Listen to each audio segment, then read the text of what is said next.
ہماری آپ کی ملاقات کئی سالوں سے ہو رہی ہے۔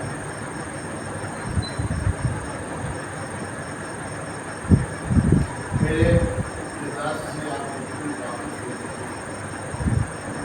میں آپ کے مزاج سے بالکل واقف ہوں۔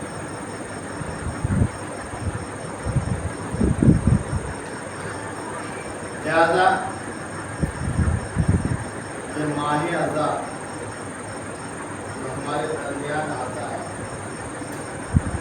کچھ پیغامات لے کر ایسا نہیں کہ آیا یوں چلا گیا، بلکہ کچھ نہ کچھ پیغامات لے کر جاتا ہے تاکہ اس کی ہم سال بھر فقط سن کر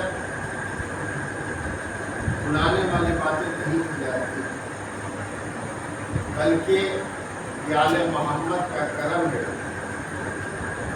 فرش حسین پر آنے کے بعد ہر کے ذہن و عقل کھل جاتے ہیں، اور اس فرش پہ بیٹھنے کے بعد شعور بیدار ہونے لگتا ہے، سماعت عروج حاصل کرنے لگتی ہے۔ لہذا شعور کو اور بیداری کو ہم اور آپ زندہ رکھے ہوئے ہیں، اور اسی ذکر حسین کا یہ معجزہ ہے کہ فرش حسین جہاں بھی جب بھی بچھایا جاتا ہے لگتا ہے کہ پہلی مرتبہ بچھ رہا، گھر میں بچھائے، بارگاہ امام میں بچھا لے، لیکن یہ ایام اذا ہم سے کچھ مطالبہ نہیں رکھتا۔ ایسے نہیں کہ ہماری کوئی ذمہ داری نہیں ہے، آپ کی کوئی ذمہ داری نہیں ہے۔ کچھ ذمہ داریاں ہماری بھی ہیں، کچھ ذمہ داریاں آپ کی بھی ہیں، اس لیے کہ فرش حسین کی عظمت کو سمجھنے کے لیے ہمیں در حسین پر آنا پڑے گا۔ جب تک در حسین پر ہم اور آپ نہیں آئیں گے، اس وقت تک فرش حسین سمجھ میں نہیں آئے گا۔ اس لیے کہ فرش حسین کو سمجھانے کے لیے اور بتانے کے لیے اور اس فرش حسین کو باقی رکھنے کے لیے بہت ساری قربانیاں ہوتی ہیں۔ لہذا ہم مجلسوں کو عبادت کے عنوان سے سنیں اور مجلسوں میں عبادت کے عنوان سے شرکت کی جائے۔ جیسے نماز پڑھنا واجب ہے، چھٹے امام جعفر صادق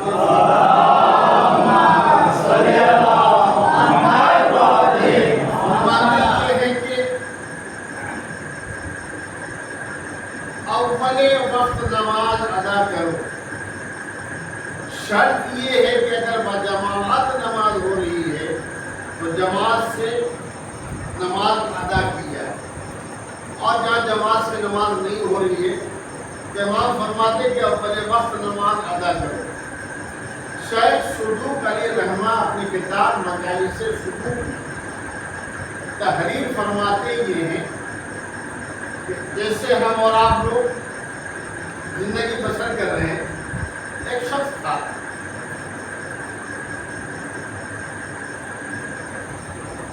جب وہ راستے سے گزر رہا تھا، نہ اس نے قرآن پڑھی تھی، نہ عربی جانتا تھا، کچھ جانتا ہی نہیں تھا، بس نیوٹرل صاف ستھرا آدمی تھا، جاہل مسلم کہا جائے، لیکن امام کی بات اسے یاد تھی، امام کی بات اسے یاد تھی کہ اول وقت نماز ادا کی جائے۔ لہذا شیخ صدوق علیہ رحمہ لکھتے یہ ہے کہ وہ شخص اپنے گھر سے نکلا مسجد کی طرف جانے کے لیے، تو چھت کے اوپر دو چھوٹے چھوٹے بچے کھیل رہے تھے، دو چھوٹے چھوٹے بچے کھیل رہے تھے، نتیجہ کے مزاحمت آپس میں لڑ بھی رہے تھے، اس میں سے ایک بچہ چھت سے زمین طرف چلنے لگا، گرنے لگا۔ اس شخص نے کچھ نہیں کیا، ایک مرتبہ انگلی اٹھائی اور اشارہ کیا وہیں رک جاؤ۔ اس نے اشارہ کیا وہیں رک جاؤ۔ لوگوں نے پوچھا بھائی تمہارے اندر کون سا ایسا کمال ہے، نہ تم عربی سے زیادہ واقفیت رکھتے ہو، نہ اردو جانتے ہو، نہ ہندی جانتے ہو، نہ انگلش جانتے ہو، آخر معاملہ کیا ہے؟ اس نے کہا کہ دیکھو میں نے خدا کی ہمیشہ مانی ہے، تو کیا خدا میری ایک مرتبہ نہیں مانے گا؟ صلوات پڑھیں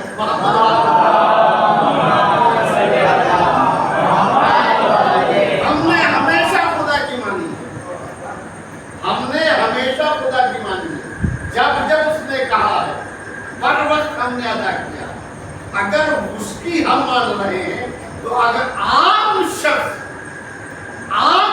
کو ہونے کے باوجود بھی اگر وہ اشارہ کر دیتا تو بچہ وہی تھم گیا، اور متفق نہیں تھا وہ، لیکن اس کا ایمان اس پائے منزل پر ہے تو امام نے فرما دیا ہے کہ جو اول وقت نماز ادا کرتا ہے اب جو چاہے خدا کو کرا۔ صلوات پڑھیں محمد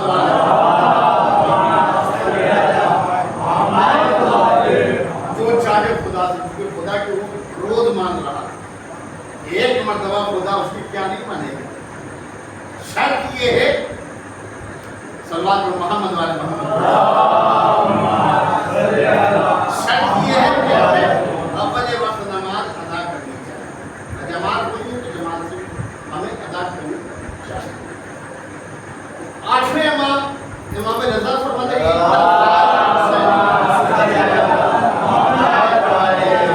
ان الزائر الحسین زائر رسول اللہ۔ آٹھویں امام فرماتے ہیں جس زمانے میں ہم اور آپ زندگی گزار رہے، اس زمانے میں امام حسین تو نہیں ہے، اس زمانے میں رسول اسلام بھی نہیں ہے، اور آٹھویں امام نے اس زمانے میں کہا تھا کہ بے شک جس نے زیارت امام حسین کیا گویا اس نے رسول کی زیارت کی، یعنی نواسے کی زیارت نانا کی زیارت بالکل برابر ہے۔ جس نے حسین کی زیارت کی گویا اس نے رسول کی زیارت کی ہے۔ اب جب رسول کی زیارت ہو گئی تو کیا رسول اسلام اپنی زیارت اور امام حسین اپنی زیارت کی عوض میں ہمیں کچھ عطا کریں گے یا نہیں کریں گے؟ اگر عقیدہ ہے تو عقیدے کے ساتھ بولیے کہ امام حسین کے بارگاہ ہوئے ہیں کہ یہاں اگر کوئی صدق دل سے مانتا ہو تو حسین ایک نہیں 7 ادا کرتے ہیں۔ صلوات پڑھیں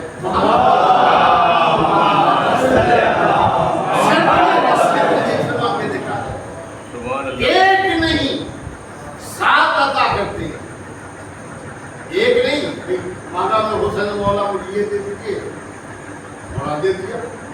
لیکن صدق دل سے, سچے دل سے اگر ہم اور آپ امام حسین سے مانتے ہیں اور ظاہر امام حسین کے مراتب کیا ہیں, کیا مرتبے, آخری امام فرماتے ہیں کہ اگر اللہ نے تمہیں باصلاحیت بنایا ہے تو میرے جد امجد کی سال میں 2 مرتبہ یاد کرو. باصلاحیت اگر اللہ نے ہم اور آپ کو بنایا ہے تو سال میں 2 مرتبہ کم سے کم زیارت امام حسین کرنے کے لیے ہمیں کربلا جانا چاہیے. اگر صلاحیت نہیں ہے تو صلاحیت عطا کرنے والے کا نام حسین ابن علی.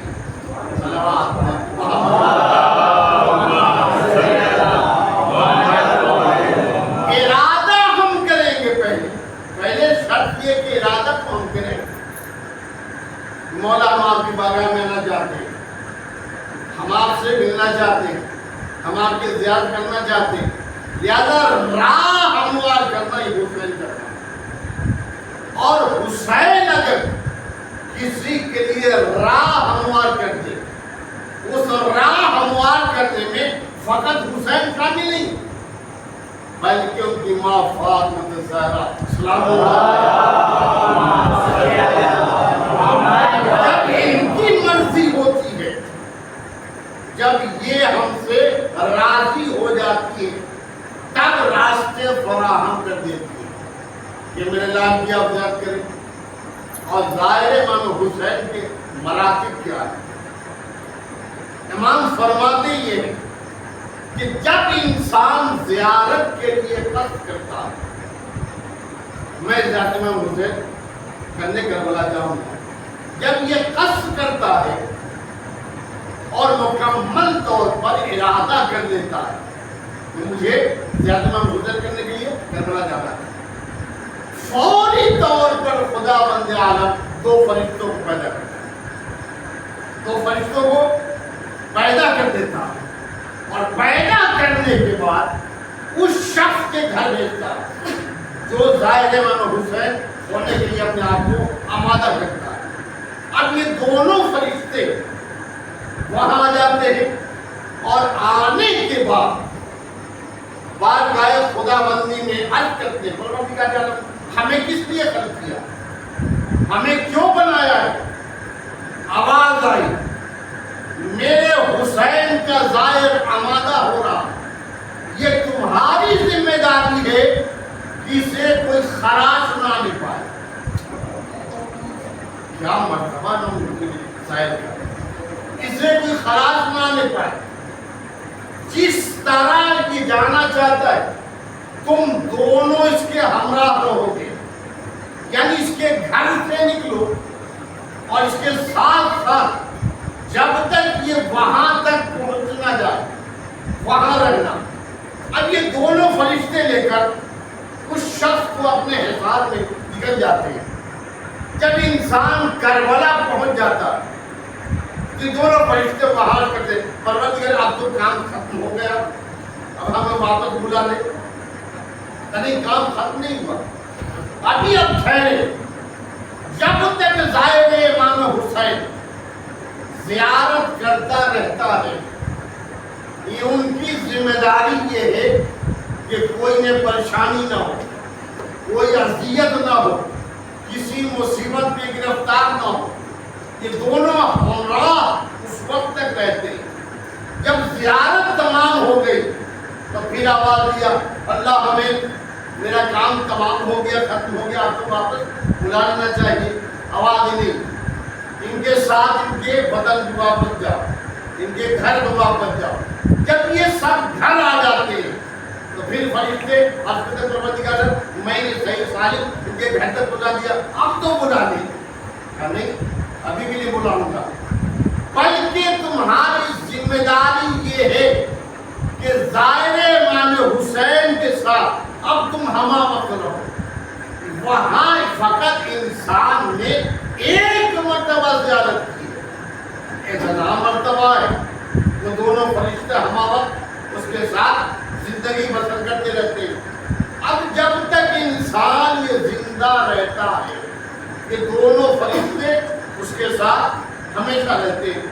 جب یہ انتقال کر جاتا ہے، امام فرماتے ہیں کہ جب انتقال کرتا ہے تو دونوں فرشتے آواز پروردگار عالم پوری دنیا سے رخصت ہو گیا، اب ہمیں بھی بلا لو، آواز نہیں، تم اس کے ساتھ ساتھ چونکہ ظاہر امام حسین ہے اس کے قبر تک چلو۔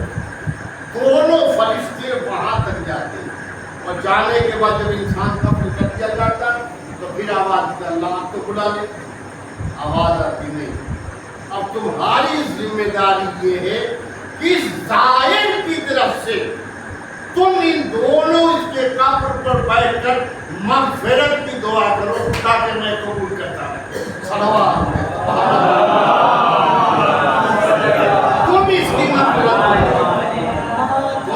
مغفرت کی دعا معیشت تک کرتے ہیں۔ ظاہر امام حسین یہ ہے کہ اللہ ایک لمحہ بھی اس سے غافل نہیں ہوتا اور مراتب میں اضافہ کرتا ہے۔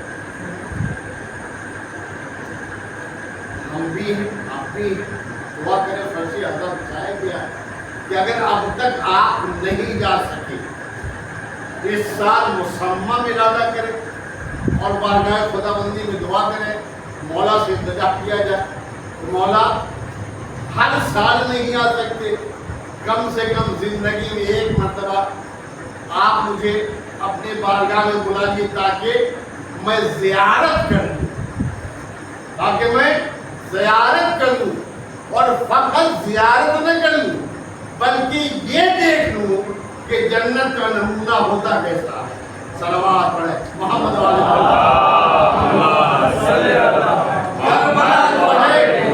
جنت کا ایک نمونہ ہے، ایک ٹکڑا ہے، ایک حصہ ہے، اسے آپ دیکھنے کی تمنا ہے۔ زندگی میں کبھی بھی موقع پڑا بالکل آپ کربلا کی آمادگی کریں اور دعا کرتے رہیں کہ اللہ تم سے کہ مجھے ظاہر امام حسین بنا، اس لیے کہ ظاہر امام حسین کے بہت سارے فضائل انشاءاللہ باتیں ہوتی رہیں گی۔ عید مولا حسین شب جمعہ دو زائر نکلے نجف میں مولا علی کی زیارت، مولا علی کی زیارت کے دو نفر نکلے۔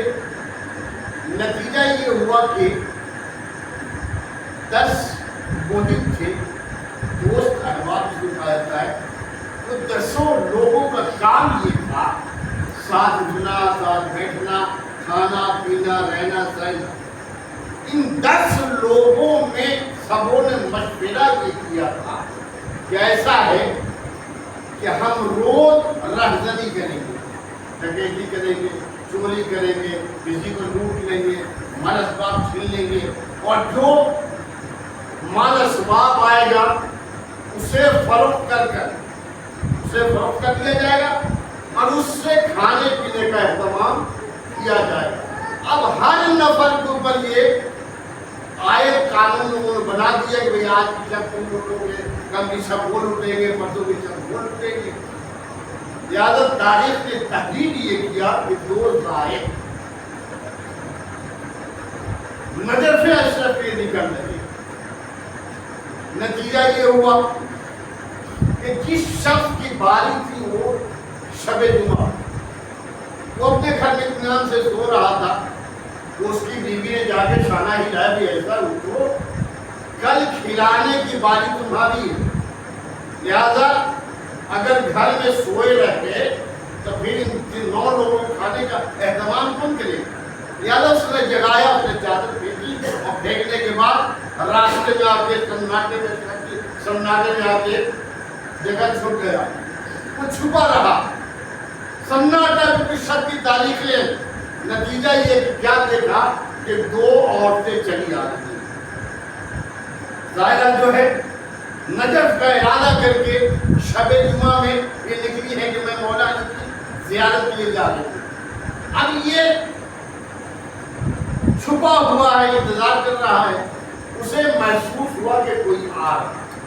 لہٰذا جب بہت قریب آ گئے، آنے کے بعد یہ شخص باہر نکلا اور دونوں کو روک لیا۔ ایک ماں ہے اور ایک بیٹی، ایک ماں ہے اور ایک بیٹی ہے۔ ماں بیٹی کو لے کر نجف اشرف جا رہی ہے مولا علی کی زیارت کی۔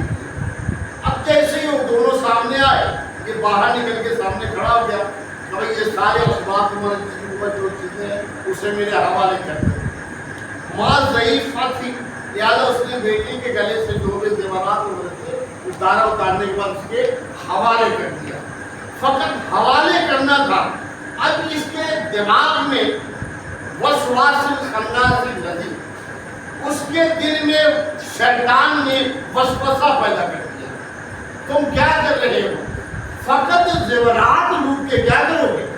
اتنی حسین و جمیل تمہارے سامنے لڑکی کھڑی ہے اور تم اسے ایسی جانے دو گے؟ وسوسہ پیدا ہو گیا۔ اب اس نے سامان الگ رکھا اور رکھنے کے بعد اس نے کوشش یہ کیا کہ کسی طرح اس لڑکی کے ساتھ بدتمیزی کی جائے۔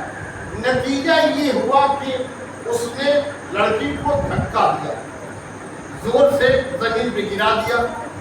تاریخ نے تحریر یہ کیا کہ اس کے سینے پہ وسواس۔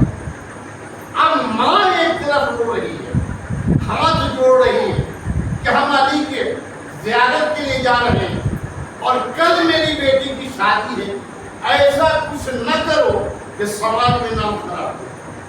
اللہ اکبر۔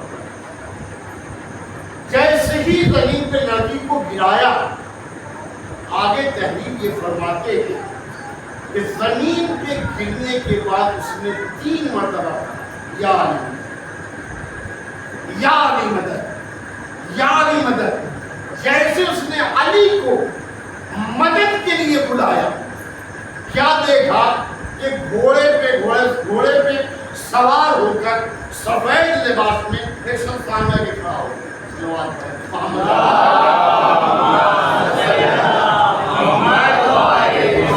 آ کے کھڑا ہو گیا۔ جب اس نے دیکھا رہزن نے کہ کوئی آگے کھڑا ہو گیا تو برجستہ اس نے کہا آپ مجھے جانتے نہیں، آپ مجھے پہچانتے نہیں، میں زمانے سے لوٹ رہا ہوں لیکن آج بھی لوٹا ہے اور اسے ایسے میں جانے نہیں دوں گا۔ اس آنے والے نے پیار سے سمجھایا، مان جاؤ، اسے جانے دو، تم نہیں سمجھ رہے ہو۔ لیکن وہ کہتا کہ میں اپنے حرکات و سکنات سے بعد آنے کے بالکل اطمینان اور سکون میں تھا ہی نہیں کہ نہیں میں جو بھی کر رہا ہوں بہتر کر رہا ہوں۔ تاریخ نے تحریر یہ کیا کہ اس آنے والے نے اپنی ذوالفقار نکالی، آنے والے نے اپنی ذوالفقار نکالی اور نکالنے کے بعد اس کے پشت پہ لگایا۔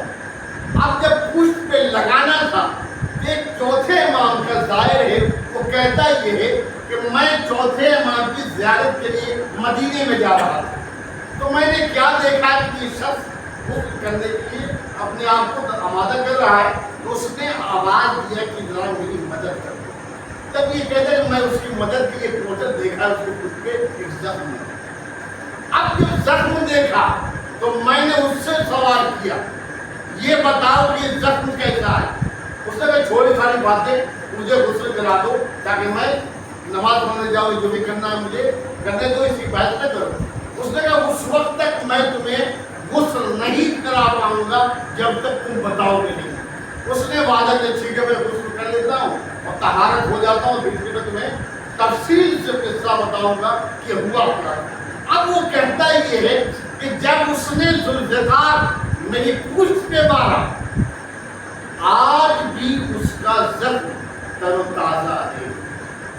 مولا علی نے زخم لگایا اور لگانے کے بعد آج بھی اس کے پشت کے اوپر وہ زخم مندمل نہیں ہوتے۔ جب بھی سال میں برسات کا موسم یہ جو آتا ہے اس کے زخم الگ الگ ہونے لگتے ہیں۔ صلوات پڑھیں محمد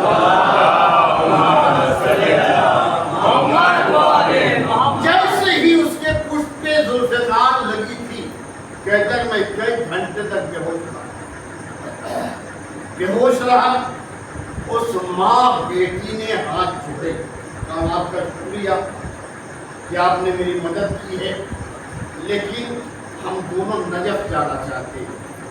اس آنے والے نے کہا بھائی نجف جا کے کیا کریں؟ کہ نجف اس لیے جانا چاہتے ہیں کہ ہم علی کی زیارت کریں۔ علی فرماتے ہیں اس کی زیارت تم نجف جا رہی تھی، علی یہی موجود ہے۔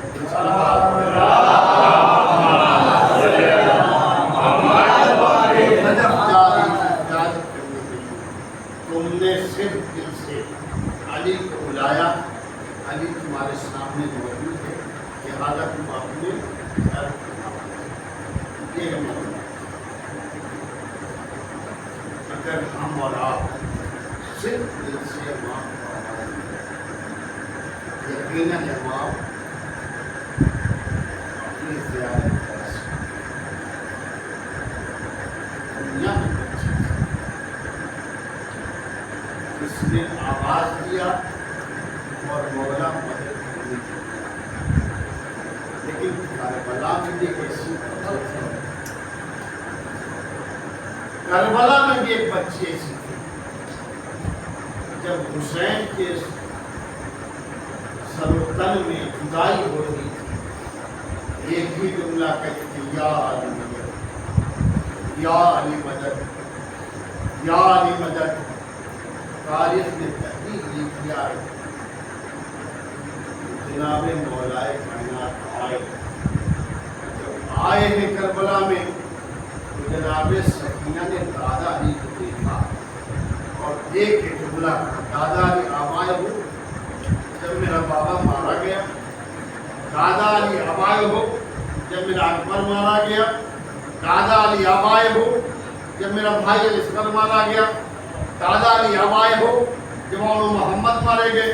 جناب سکینہ روداد بیان کر رہی ہے، روداد بیان کرتے کرتے جناب سکینہ کو دادا سے پیار آیا، جناب سکینہ دوڑ کے دادا کے گلے میں باہیں ڈال دیتی ہے اور باہیں ڈال کے کہتی دادا علی پیار سے بتاؤ کہ جب میں تمہیں آواز دے دی درود کہاں تھے؟ بس مولائے کائنات رو کے کہتے سکینہ جب تو آواز دے رہی تھی حسین کے گلے پہ میرا گلا رکھا ہوا تھا، شبر کا کن خنجر چل رہا تھا حسین کے گلے کے ساتھ ساتھ، ارے میرے گلے کی خراش والے ہیں۔ جناب سکینہ نے اپنا ہاتھ رکھا، دادا علی کے گلے پہ ہاتھ رکھا اور رکھ کے فوراً ہٹا دی، کہتی دادا علی مجھے معاف کرنا، مجھے پتا نہیں تھا کہ جب میرا بابا مارا جا رہا تھا آپ کا گلا میرے بابا کے گلے پہ رکھا ہوا تھا۔ اے دادا علی اتنا بتا دو کہ جناب زینب سلام اللہ علیہا